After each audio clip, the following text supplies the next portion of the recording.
नमस्कार, welcome back to my channel ask astroaid. आप सबों का एक बार इस चैनल में फिर से बहुत बहुत स्वागत है। आज हम बात करेंगे आने वाले कृष्ण जन्माष्टमी की।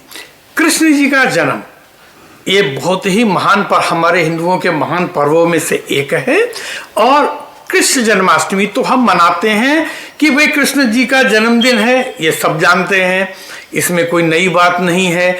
हम बड़ा उत्सव मनाते हैं, वो भी सही है, लेकिन श्री कृष्ण जन्माष्टमी को हम अपने लिए कैसे यादगार और फायदेमंद बना सकते हैं, ईश्वर का आशीर्वाद लेते हुए आज हम आपको उसके बारे में बताएंगे। जैसे याद रखिएगा, दुनिया में जितने कष्ट आते हैं तो कष्टों के कारक की त्रिमूर्ति है शनि, मंगल, राहु। इनके वजह से ही दिक्कत होती है। अब ये साल में सिर्फ कुछ समय ऐसा आता है कि जब हम शनि और राहु के लिए हम कुछ इफेक्टिव काम कर सकें। देखिए, शनि के जो छोटे भाई हैं वो है यमराज और ये मृत्यु के देवता हैं, ये सब जानते हैं, ठीक है। लेकिन शनि के जो आराध्य हैं वो है श्री कृष्ण। श्री कृष्ण ही शनि के आराध्य हैं। तो इसलिए हमेशा याद रखिएगा, मैंने इसके पहले भी कुछ वीडियो में बताया है कि सिर्फ दो लोगों को शनि का दोष नहीं रखता है, जो कृष्ण की पूजा करते हैं या जो हनुमान की पूजा करते हैं। इसलिए जिनको शनि का दोष होता है उनको कृष्ण की उपासना या हनुमान की उपासना के लिए सजेस्ट किया जाता है। अब हम आपको बहुत सीधी भाषा में और संक्षेप में हम आपको बताएंगे कि आप इस समय का कैसे फायदा उठा सकते हैं, क्योंकि इस समय जो है मकर राशि में शनि गोचर कर रहे हैं और वक्री हैं। और मकर राशि के पहले जो धनु राशि है उसमें शनि की आखिरी ढैया चल रही है और इसके बाद में जो कुंभ राशि है उसके ऊपर में भी शनि की ढैया चल रही है। तो इन तीन राशियों पर तो है ही है, और उसका जो प्रभाव है वो मिथुन और तुला राशियों पर भी है। तो इन 5 राशियों के लिए ये विशेष रूप से, क्योंकि आपको पता हो अगर आपके काम में अच्छा, इसके अलावा अगर आपको आपके कामों में अड़चन आ रही है, न्यायालय के कामों में अड़चन आ रही है, विवाह के शुभ काम में अड़चन आ रही है, किसी तरह की एंजाइटी हो रही है, मानसिक उलझन बहुत ज्यादा है, शत्रु परेशान कर रहे हैं, तो आप सब भी इसका उपयोग कर सकते हैं और बहुत आराम से आप इस समय को बिल्कुल अपने पक्ष में आप बदल सकते हैं। जैसे मैंने पहले भी कुछ वीडियो में बोला है कि what is success. Success is nothing but the failure turn inside out is the success. कि असफलता को मोड़ देना, असफलता का मुंह मोड़ देना ही सफलता है। तो हम ऐसा क्या करें जो हमारी सफलता मुड़ जाए, परीक्षा में हमको सफलता मिल जाए, तो प्रेम संबंधों में हमको सफलता मिले, विजय मिले, दाम्पत्य में अगर कोई कलह चल रही है, कोई दिक्कत चल रही है, तो ऐसे समय भी हम उसका काम कर सकते हैं। कचहरी के कामों में भी हम इस चीज को कर सकते हैं। तो जन्माष्टमी आ रही है, आपको करना सिर्फ ये है कि कहीं से भी आपको एक बांस की छोटी बांसुरी मंगा लेनी है, कहीं से भी। तो अगर आपको वो बांसुरी मिल जाती है, या बहुत से लोगों के घर में ऑलरेडी चांदी की बांसुरी होगी, अगर सराफा आपके वहां खुला हुआ है और आप जा सकते हैं, तो जन्माष्टमी के मौके पर चांदी की बांसुरी छोटी छोटी बिकती है, तो आप अगर वो मंगा लें तो आपके लिए बहुत काम का रहेगा। अब आपको जन्माष्टमी के दिन, जन्माष्टमी की संध्या को किसी भी समय सूर्यास्त के बाद में ये काम करना है। तो ये काम करने से आपको शनि के सारे तकलीफों से आपको मुक्ति मिलती है। तो आप ये काम क्या करेंगे कि एक तो आप शाम की पूजा में इसको बांसुरी को रखेंगे। बांसुरी को रखने के बाद में आप इसकी पूजा करेंगे। देखिए, इसकी पूजा के लिए अगर कोई नीले रंग का फूल मिले तो सर्वोत्तम है, नीले रंग का फूल नहीं मिले तो वैजयंती का फूल लें। वैजयंती का फूल भी अगर आपको उपलब्ध नहीं है तो जो सुलभ है आप वो फूल लें, वो फूल रखें, साथ में तांबे के 5 सिक्के रखें। तांबे का सिक्का आपको बड़े आराम से मिल जाएगा बाजार में, तो 1 पैसे वाले सिक्के आते हैं ना, वो काफ़ी। 5 सिक्के रखें आप।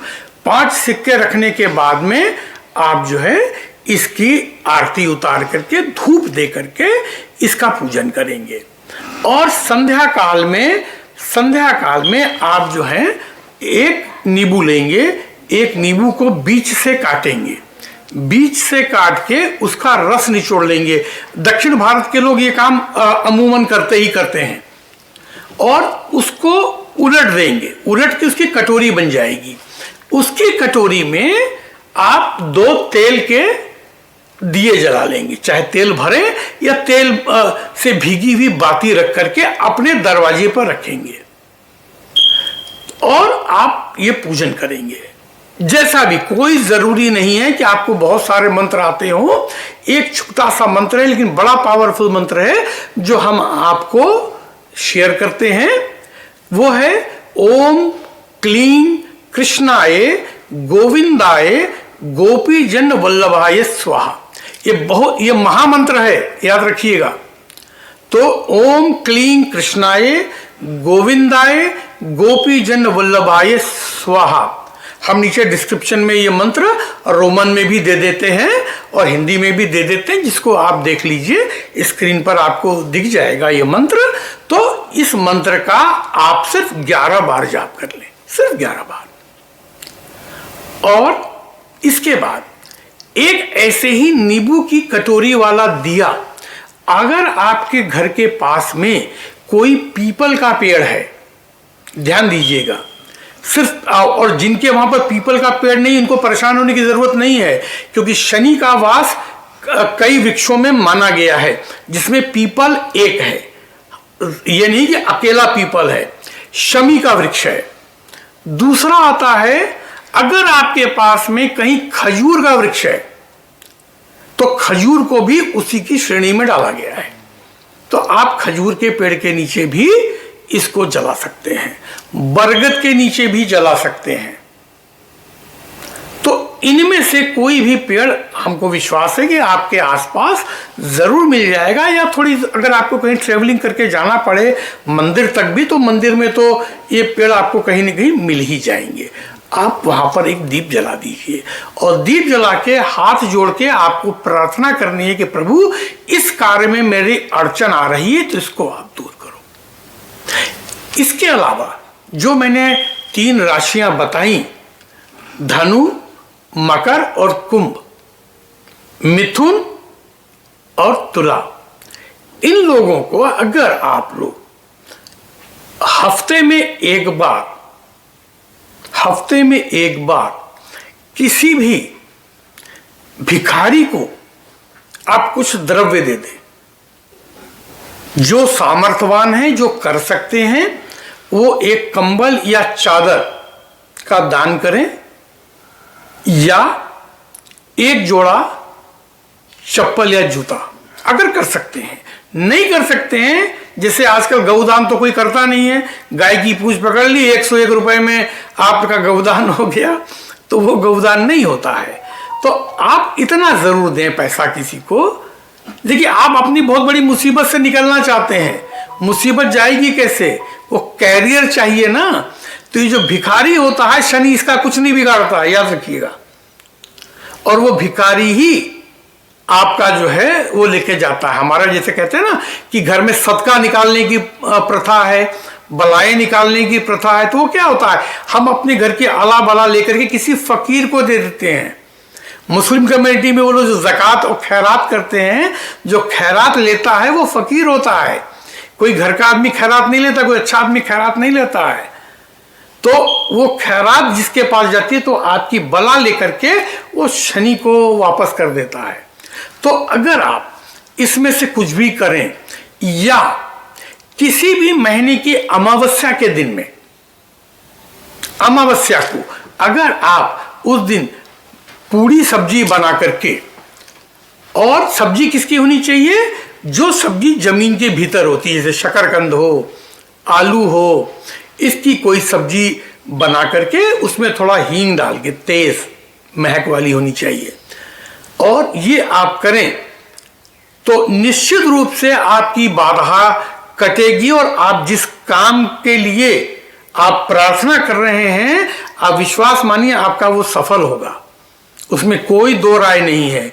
क्योंकि ये काम क्योंकि ये जो तिथि है जन्माष्टमी, कृष्ण शनि के आराध्य हैं, तो जिनको साढ़े साती के वजह से प्रॉब्लम आ रही है, ढैया की वजह से प्रॉब्लम आ रही है, या जिन लोगों का काम रुक रहे हैं वो भी ये काम कर लेंगे तो उनको निश्चित रूप से इसमें फायदा होगा। देखिए एक कवि हुए हैं बिहारी, उन्होंने लिखा है, मेरी भव बाधा हरो राधा नागरी सोए, जा तन की झाई पड़े श्याम हरित दुति होए। कृष्ण भी राधा के भक्त हैं और वो कहते हैं कि भाई राधा जी की प्रार्थना कर ली कि राधा जी मेरी भव बाधा हरो, मेरी जितनी परेशानी है इसको आप हरो, क्योंकि आपका ही सोर्स लगेगा कृष्ण के पास में। इसीलिए हमारे वहां जब नाम लेते हैं तो राधे राधे पहले कहते हैं, राधा कृष्ण कहते, कृष्ण का नाम नहीं आता पहले राधा का नाम आता है। तो राधा जी से कहते हैं कि हे चतुर राधा, हे चतुर माने चमत्कारी, प्रभावी, तो स्मार्ट कह लीजिए। तो राधा जी आप मेरी भव बाधा और इस सांसारिक बाधाओं को आप ले लीजिए, जा तन की झाई पड़े, माने जिसकी परछाई पड़ते ही, तो राधा कैसी हैं? गोरी हैं। श्याम कृष्ण कैसे हैं? सांवले हैं। तो जा तन की झाई पड़े, तो सांवला माने नीला रंग, कृष्ण राधा गोरी, गोरा माने पीला रंग। तो पीले को जब नीला में मिलाते हैं तो क्या होता है? हरा। और हरा आप जानते हैं वनस्पतियों का रंग होता है, खुशियों का रंग होता है। सावन का महीना आता है, चारों ओर हरियाली दिखती है, मन में खुशी होती है। तो जा तन की छाई परे श्याम हरित, माने जिसकी परछाई मात्र से श्याम जो है प्रसन्न हो जाते हैं। तो ऐसी राधा जी हमारे कष्टों का निवारण करो। ये दोहा भी मैं इसमें लिख देता हूं, आप इसका भी जाप करें।